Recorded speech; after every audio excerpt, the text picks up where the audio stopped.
This video is sponsored by my OnlyFans, where I do my meaningful sex educational content, fitness, health, nutrition, relationship advice, and more. The Marvel Universe can get a little wild sometimes. Case in point, Toothgnasher and Toothgrinder, Thor's magical goats who pull his royal chariot. And both enchanted beasts are set to make their cinematic debuts in Thor: Love and Thunder.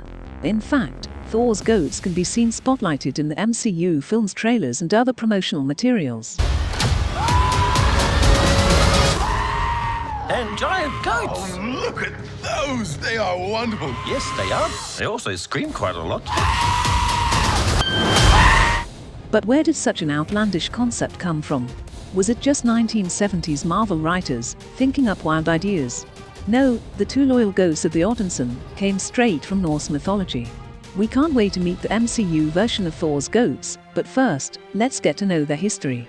Created by Steve Englehart and John Buscema, Toothgnasher and Toothgrinder first appeared in Marvel back in 1976's Thor Annual No. 5. The pair are very large, measuring around 6 feet tall, and they weigh about 1,700 pounds. As the great big boys they are, these goats are also much stronger than the average goat, even with size adjustment accounted for. Even the owner, almost indestructible Eurometal, took damage from the goats. Thor can summon the goats at will, and they can both run and fly at frightening speeds. Apart from their formidable speed, size, and strength, they also come enchanted with magic, firing off bolts of lightning from their hooves as they charge between all the 10 realms. While each goat is about the size of 2 grown men, the Thor goats alone are as formidable as an army of hundreds. They're technically not immortal, but they are always reborn, unless their bones have been broken. Since Thor himself can fly with the aid of his hammer, Thor usually leaves the goats to protect and ferry others safely through the cosmos. Englehart and Buscema based them on Toothgrinder and Toothgnasher, the war goats who pull Thor's chariot in mythology. Toothgrinder translates roughly as teeth bearer or snarler, while Toothgnasher is literally tooth grinder. When it comes to Marvel Comics, like most beloved characters, Toothgnasher and Toothgrinder have their own origin story. And, in this case, their tale also helps explain why Thor has goats and not horses at the head of his chariots in Marvel's comics. Although, as mentioned, Thor's goats were first created by Englehart and Buscema in 1976, in 2011 they received their origin story in Marvel Comics' Journey into the Mystery No. 623. In what will come as no surprise to Thor fans, we can blame/thank Thor's brother Loki for bringing Toothgnasher and Toothgrinder into the picture. When the two sons of Odin were children living in Asgard, Loki decided to trick his brother in an effort to embarrass him. Loki convinced his brother that everyone in the 9 realms would be more impressed with his steeds if they weren't like everyone else's.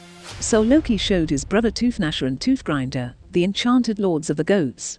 They were so stubborn that their will could be broken by no man, elf, or god. Although Thor, always up for a challenge, attempted to do just that. To capture them, Thor had a dwarf create the Breg Thrall, a magical bridle able to subdue any animal.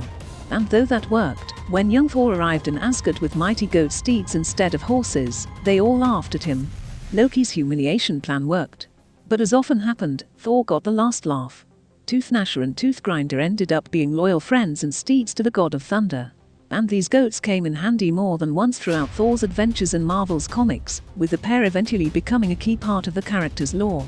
Toothgnasher and Toothgrinder are more than just weapons befitting a god, as Thor is emotionally attached to them just like any average pet owner. This was proven by Loki when he resurrected the fallen Toothgnasher as a gift to his brother in 2019's Thor No. 16. Steeped in Marvel Comics history, the two goats have so far done a fine job of appeasing longtime Thor readers and fans, suggesting that they are a worthy addition to the ranks of Asgard's mightiest heroes.